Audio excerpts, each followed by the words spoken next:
Hi నమస్తే, welcome back to Sai Priya recipes and vlogs. Hi అండి, ఎలా ఉన్నారు? అందరూ బాగున్నారా? ఈరోజు నేను మీకు ఎండు నెత్తళ్ళు కోడిగుడ్లు కూర ఎలా తయారు చేసుకోవాలో చూపించబోతున్నాను. అయితే ఇది చాలా చాలా సింపుల్ అండ్ టేస్టీ రెసిపీ అండి. మీరు దీన్ని 15 నుంచి 30 నిమిషాల లోపు చాలా ఈజీగా చేసేసుకోవచ్చు.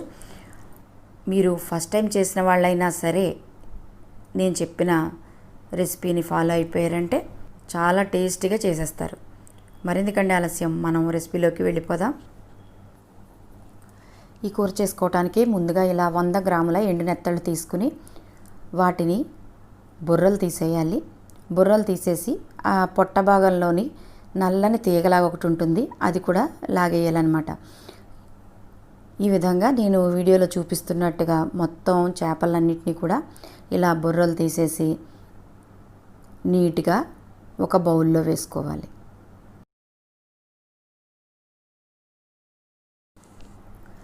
ఈ విధంగా బౌల్లో వేసేసుకున్నాక దీనిలోని ఈ చేపలు మునిగే వరకు కూడా కొద్దిగా గోరువెచ్చని నీళ్లు వేసుకోవాలి. మనకి ఎండు నెత్తళ్ళు అంటేనే అవి సముద్రం ఒడ్డున ఇసుకలో ఆరబెడతారు కనుక చాలా ఇసుక ఉంటుంది దానికి. ఈ ఇసుక అంతా పోవాలంటే ఇలా గోరువెచ్చని నీళ్లు మాత్రమే వాడాలి. ఇలా నీళ్లు వేసుకున్న తర్వాత దీన్ని ఒక 5 నిమిషాలు ఇలా వదిలేయండి. ఇలా వదిలేయటం వల్ల చేపలకు అంటుకున్న ఇసుక, డస్ట్ ఏదైనా ఉన్నివ్వండి, మొత్తం అంతా కూడా చక్కగా ఈజీగా వచ్చేస్తుంది. ఈ విధంగా 5 నిమిషాలు అయిన తర్వాత మీరు చూడండి, చక్కగా వీడియోలోని వాటర్ కలర్ కూడా చేంజ్ అయింది. కొంచెం డస్టీగా వచ్చేసినాయి వాటర్ మొత్తం కూడాను.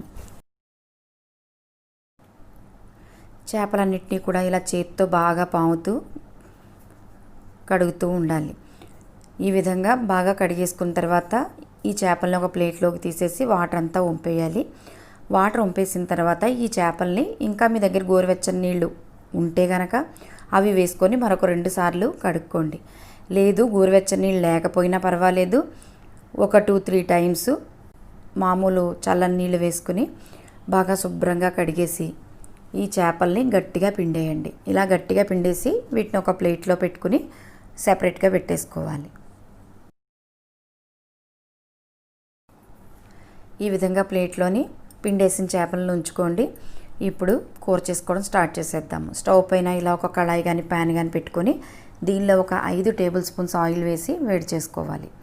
ఇలా వేడి చేసుకున్న తర్వాత దీనిలో ఒక 1/2 టీ స్పూన్ పసుపు వేసి 4 ఉడికించిన కోడిగుడ్లని ఇలాగా కట్టించుకొని ఈ ఆయిల్లో వేసి ఫ్రై చేసుకోవాలి. ఈ కోడిగుడ్లకి ఇలా కట్టివ్వడం వల్ల మనం ఇగురు కానీ పులుసు కానీ పెట్టినప్పుడు ఉప్పు కారం అంతా కూడా గుడ్డు లోపలికి వెళ్ళి తినేటప్పుడు చాలా చాలా బాగుంటుంది. వీటిని గోల్డ్ కలర్ వచ్చే వరకు బాగా ఫ్రై చేసేసుకుని ఒక పక్కకు తీసేసుకోవాలి. ఇవి చక్కగా ఫ్రై అయిపోయాయి కదా, వీటిని ఒక ప్లేట్లోకి తీసేసుకుని ఒక పక్కగా పెట్టేసుకోవాలి. ఇప్పుడు మిగిలిన ఆయిల్లోని పిండేసుకున్న ఎండు నెత్తళ్ళు ఉన్నాయి కదా, ఈ ఎండు నెత్తళ్ళని ఆయిల్లో వేసి గోల్డ్ కలర్ వచ్చే వరకు ఫ్రై చేయాలి. మరి బ్రౌన్ కలర్లో ఫ్రై చేసేయొద్దు. అలా చేయడం వల్ల ఏమవుతుందంటే ఎండు నెత్తళ్ళు చేదొచ్చేస్తాయి, మొత్తం కూర అంతా కూడా పాడైపోతుంది. అందుకని లైట్ గోల్డ్ కలర్లో ఫ్రై చేసుకుంటే సరిపోతుంది. మీకు కరెక్ట్గా చెప్పాలంటే ఒక 5 మినిట్స్ ఫ్రై చేసుకుంటే ఎగ్జాక్ట్గా సరిపోతుంది. ఫ్రై చేసుకున్నప్పుడు జాగ్రత్తగా గుర్తుపెట్టుకోండి, ఫ్లేమ్ని లో మీడియంలో పెట్టుకోవాలి. ఇలా ఫ్రై అయిపోయినాయి కదా, చూడండి చక్కగా ఫ్రై అయిపోయే వీడియోలో. వీటిని మనం ఇప్పుడు ఒక ప్లేట్లోకి తీసేసుకొని ఒక పక్కన పెట్టేసుకోవాలి.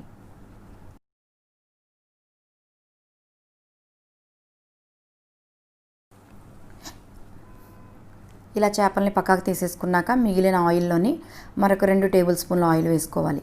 ఇక్కడ ఆయిల్ మళ్ళీ ఎందుకు వేస్తున్నామంటే మనం ఎండు చేపలు ఫ్రై చేసినప్పుడు ఎండు చేపలు ఆయిల్ని పీల్చేసుకుంటాయి అన్నమాట. అందుకు మనకి ఇక్కడ ఆయిల్ తగ్గుతుంది. ఇలా ఆయిల్ వేసుకున్నాక దీనిలోని పెద్దవి 2 ఉల్లిపాయలు ఫైన్గా కట్ చేసుకుని అలాగే 4 పచ్చిమిర్చి వేసుకోండి. ఇలాగ ఉల్లిపాయ పచ్చిమిర్చి వేసుకున్న తర్వాత 2 నిమిషాలు వీటిని బాగా ఫ్రై చేసుకోవాలి. ఈ ఉల్లిపాయ ముక్కలు లైట్ గోల్డ్ కలర్లోకి వచ్చేయాలన్నమాట.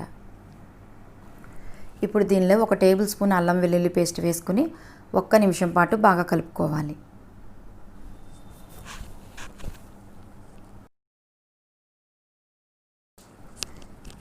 తర్వాత దీనిలో 1 tea spoon red chilli powder, 1/2 tea spoon salt, 1/4 tea spoon పసుపు, 1 టీ స్పూన్ గరం మసాలా పొడి ఇవన్నీ వేసుకుని వీటిని 1-2 నిమిషాల పాటు బాగా ఫ్రై చేసుకోవాలి. ఈ విధంగా బాగా ఫ్రై చేసేసుకున్నాక వీటిని అంతా కూడా సెంటర్లో కొద్దిగా ప్లేస్ ఉండేటట్టుగా ఈ ఉల్లిపాయ ముక్కలన్నింటినీ చుట్టూ ఎడ్జెస్లోకి లాక్కోవాలి. ఈ విధంగా చేసుకున్నాక దీనిలోని పెద్దవి 4 టమాటోల్ని చిన్న చిన్న ముక్కలుగా కట్ చేసుకుని ఈ మధ్యలో వేసుకోవాలి.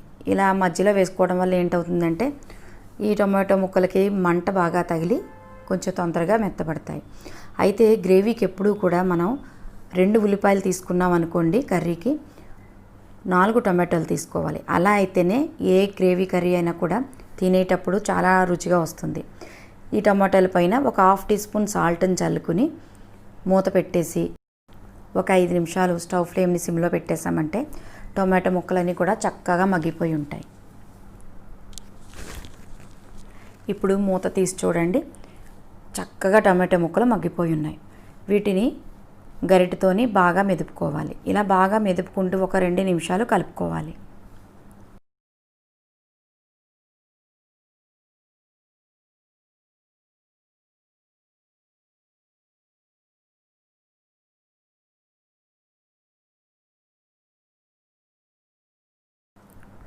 తర్వాత దీనిలో ఫ్రై చేసుకున్న ఎండు నెత్తళ్ళని వేసేసి ఒకసారి బాగా కలిపేయాలి. ఇలా కలిపేసిన తర్వాత దీనిలో ఫ్రై చేసుకున్న గుడ్లు వేసేసి ఒకసారి బాగా కలిపేసి ఈ కూరలోని గుడ్లు మునిగే వరకు కూడా నీటిని వేసుకోవాలి.